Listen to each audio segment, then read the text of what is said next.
विद्यार्थी मित्रांनो, आज आपण वर्ग 6वी नागरिकशास्त्र पाठ क्रमांक 3 ग्रामीण स्थानिक शासन संस्था याविषयी माहिती घेणार आहोत. यामध्ये आपण पाहणार आहे ग्रामपंचायत, पंचायत समिती, जिल्हा परिषद. समाजाचे नियमन करण्यात स्थानिक शासन संस्था महत्त्वाची भूमिका पार पाडतात.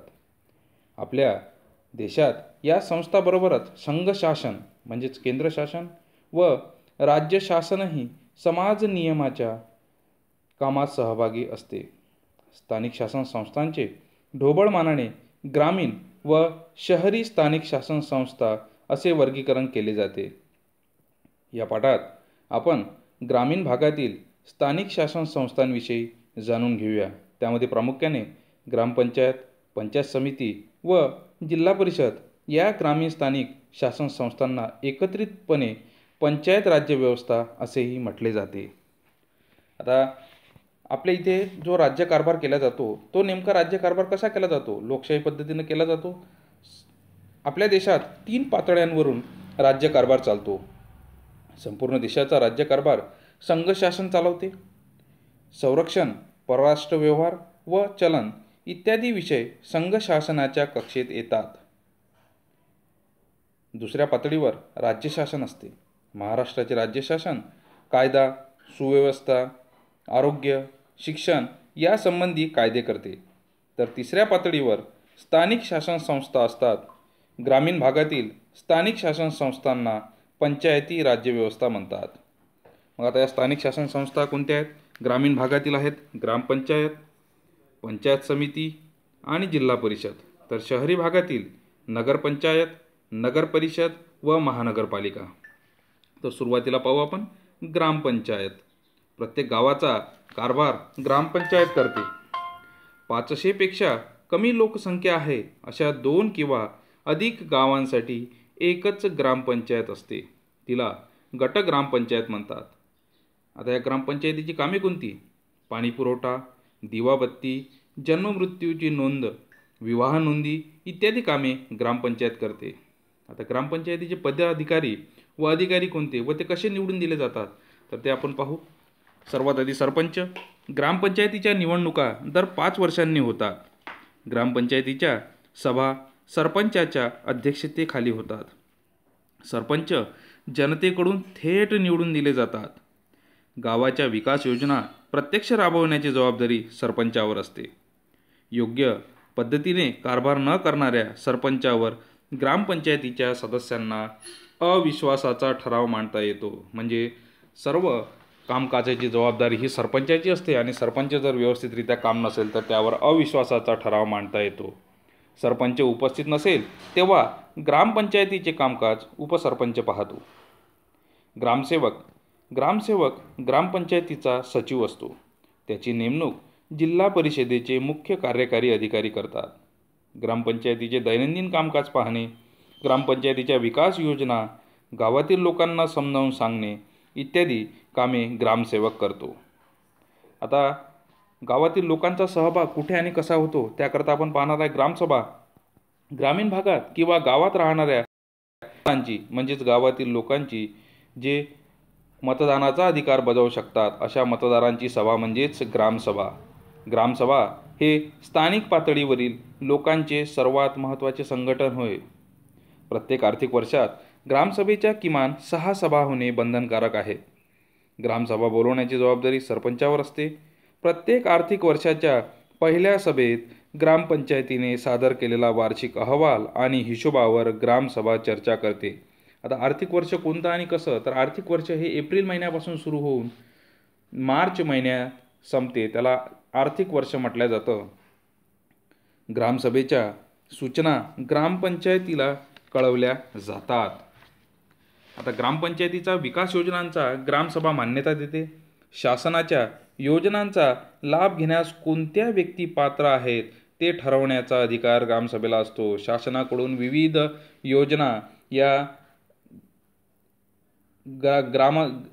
गावातील लोकांसाठी येत असतात आणि त्या योजनांचा लाभ घेण्यायोग्य व्यक्ती कोणत्या, पात्र व्यक्ती कोणत्या त्या ठरवण्याचा अधिकार ग्रामसभेला असतो. आता ग्रामसभेत महिलांचा सहभाग आपण पाहूया. ग्रामसभेच्या बैठकीपूर्वी गावातील महिलांची सभा होते. तिथे महिला अधिक मोकळेपणाने वेगवेगळ्या प्रश्नांची चर्चा करतात.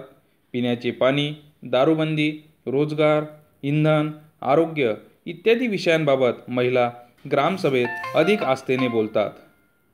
आवश्यक ते बदल घडवण्यासाठी उपायही सुचवतात. आता ग्रामपंचायत ही सर्व कामं करते. मग कामं करत असताना ग्रामपंचायतीला नेमकं उत्पन्न कुठून होतं, ग्रामपंचायतीजवळ पैसा कुठून येतं, तर आपण पाहणार आहे ग्रामपंचायतीच्या उत्पन्नाची साधने. गावाच्या विकासासाठी ग्रामपंचायत अनेक योजना व उपक्रम राबवते. त्यासाठी ग्रामपंचायतीजवळ पैसा असणे आवश्यक आहे. विविध करांची आकारणी करून ग्रामपंचायत पैसा उभा करते. मग ते विविध कर कोणते, तर घरपट्टी कर, पाणीपट्टी कर, आठवडे बाजारावरील कर, यात्रा कर, तसेच राज्य शासन आणि जिल्हा परिषद यांच्याकडून मिळणारे अनुदान हे ग्रामपंचायतीच्या उत्पन्नाची प्रमुख साधने आहेत. त्यानंतर आपण पाहू पंचायत समिती.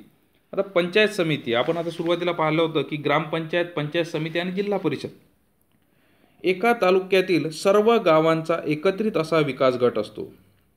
विकास गटाचा कारभार पाहणारी संस्था म्हणजे पंचायत समिती होय.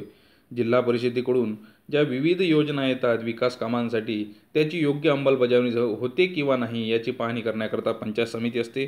ग्रामपंचायत व जिल्हा परिषद यांना जोडणारा दुवा म्हणजेच पंचायत समिती. पंचायत समितीचे पदाधिकारी कोणकोणते असतात? पंचायत समितीच्या निवडणुका दर 5 वर्षांनी होतात.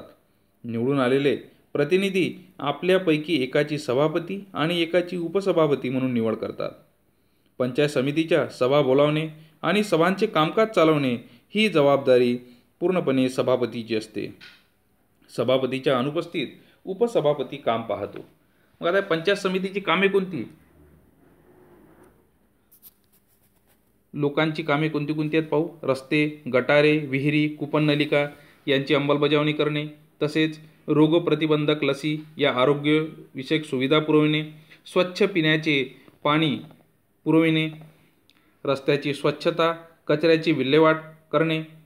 त्याच पद्धतीने शेती व पशुधन सुधारण्यासाठी शेतकऱ्यांना मदत करणे, प्राथमिक शिक्षणाची योग्य अंमलबजावणी करणे, तसेच हस्तोद्योग आणि कुटीरोद्योग यांच्या विकासाला चालना देणे, दुर्बल घटकांना आर्थिक मदत करणे या लोककल्याणविषयक सर्व पंचायत समितीची कामे आहेत. विकास गटात कोणती कामे केली पाहिजे त्या योजनांचा आराखडा पंचायत समिती तयार करते. प्रत्येक महिन्यात पंचायत समितीची किमान एक तरी सभा होणे आवश्यक असते. पंचायत समितीला जिल्हा निधीतून काही रक्कम मिळते. विकास गटात करायच्या विकासाच्या योजनांसाठी पंचायत समितीला राज्य शासनाकडूनही अनुदान मिळते. त्यानंतर पाहू आपण जिल्हा परिषद. आता जिल्हा परिषद नेमकी कशी आणि कशी स्थापन होते, त्याचे पदाधिकारी कोण ते आपण पाहणार आहे. प्रत्येक जिल्ह्यासाठी एक जिल्हा परिषद असते. महाराष्ट्रात सध्या 36 जिल्हे आहेत, परंतु जिल्हा परिषदा मात्र 34च आहेत. आता असे का? कारण मुंबई शहर जिल्हा व मुंबई उपनगर जिल्हा हे ग्रामीण लोकवस्तीचे भाग नाहीत, म्हणून त्यांच्यासाठी जिल्हा परिषदा नाहीत. जिल्हा परिषदेचे पदाधिकारी. जिल्हा परिषदेच्या निवडणुका दर 5 वर्षांनी होतात. निवडून आलेले प्रतिनिधी आपल्यापैकी एकाची अध्यक्ष आणि एकाची उपाध्यक्ष म्हणून निवड करतात. जिल्हा परिषदेच्या सभांचे अध्यक्षपद जिल्हा परिषद अध्यक्षांकडे असते. सभाचे कामकाज त्यांच्या नियंत्रणाखाली चालते. जिल्हा परिषदेच्या आर्थिक व्यवहारांवर अध्यक्षांचे नियंत्रण असते. सर्व आर्थिक व्यवहार हे अध्यक्षांच्या परवानगीनेच पार पडतात व त्यावर त्यांचे नियंत्रणसुद्धा असते. जिल्हा परिषदेच्या निधीतून योग्य तो खर्च करण्याचा अधिकार जिल्हा परिषदेच्या अध्यक्षाला असतो. अध्यक्षांच्या गैरहजेरीत ही सर्व कामे उपाध्यक्ष पार पाडतो. आता जिल्हा परिषदेचा कारभार कसा चालतो?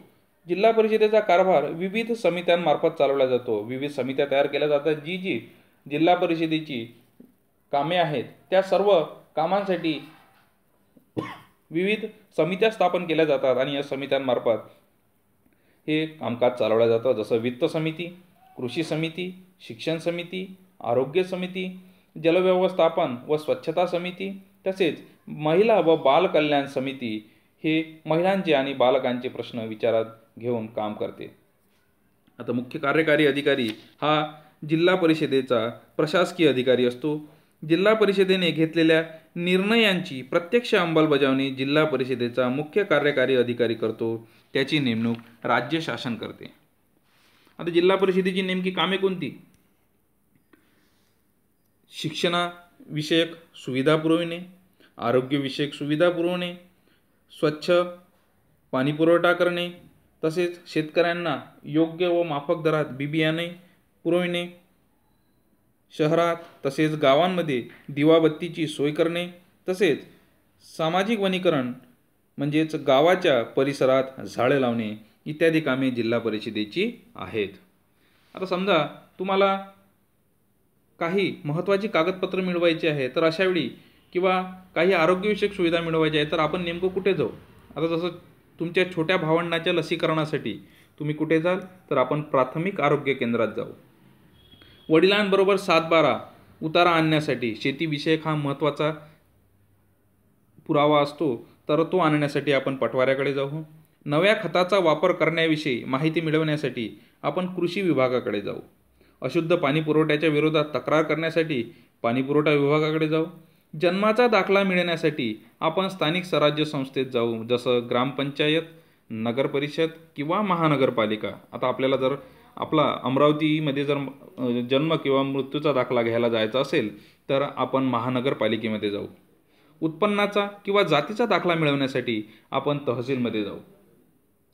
आता पंचायत राज्य व्यवस्था याचे प्रमुख आणि प्रशासकीय प्रमुख आपण पाहून घेऊया. जसं जिल्हा परिषदेचा असतो अध्यक्ष, तर राज्य शासनाकडून नेमला जातो मुख्य कार्यकारी अधिकारी. पंचायत समितीचा सभापती, तर प्रशासकीय अधिकारी म्हणून गट विकास अधिकारी. ग्रामपंचायतीचा सरपंच, तर इकडे राज्य शासनाकडून नेमला जातो तो ग्रामसेवक. आता अध्यक्ष, सभापती आणि सरपंच हे प्रत्यक्ष मतदानाद्वारे निवडले जातात, तर मुख्य कार्यकारी अधिकारी, गट विकास अधिकारी व ग्रामसेवक राज्य शासनाकडून नेमले जातात. आता तुम्हाला प्रश्न पडत असेल की हे नेमकी निवडणूक कोण लढवू शकतो? ग्रामपंचायत, पंचायत समिती व जिल्हा परिषद या तीनही शासन संस्थांमध्ये निवडून येण्यासाठी काही पात्रतेच्या अटी पूर्ण कराव्या लागतात. उदाहरणार्थ, निवडणूक लढवणारी व्यक्ती भारताची नागरिक असावी, तिचे वयवर्ष 21 पूर्ण झालेले असावे, स्थानिक मतदार यादीत त्या व्यक्तीचे नाव समाविष्ट असावे. पात्रतेच्या या अटी शहरी स्थानिक शासन संस्थांनाही लागू आहे. या अटी पूर्ण करणारा व्यक्ती निवडणूक लढवू शकतो. आता स्थानिक शासन संस्था ग्रामीण पाहू आपण या ठिकाणी. जसं ग्रामपंचायत, पंचायत समिती व जिल्हा परिषद यांची सदस्य संख्या किती असते? ग्रामपंचायतमध्ये किमान 7 तर कमाल 17. किमान म्हणजे कमीत कमी, कमाल म्हणजे जास्तीत जास्त. पंचायत समितीमध्ये किमान 15 तर कमाल 45. जिल्हा परिषदेमध्ये किमान 50 तर कमाल 75. आता यांचे पदाधिकारी कोण असते? ग्रामपंचायतमध्ये सरपंच व उपसरपंच, तर पंचायत समितीमध्ये सभापती व उपसभापती, तसेच जिल्हा परिषदेमध्ये अध्यक्ष व उपाध्यक्ष. आता या ठिकाणी या ग्रामपंचायत, पंचायत समिती व जिल्हा परिषद यावर देखरेख करणारे अधिकारी ग्रामपंचायतमध्ये ग्रामसेवक, पंचायत समितीमध्ये गटविकास अधिकारी व जिल्हा परिषदेमध्ये मुख्य कार्यकारी अधिकारी. या पद्धतीने या स्थानिक स्वराज्य संस्थांचा कारभार पाहिला जातो. अशा पद्धतीने आपण सर्वतोपरी याविषयी माहिती घेतलेली आहे.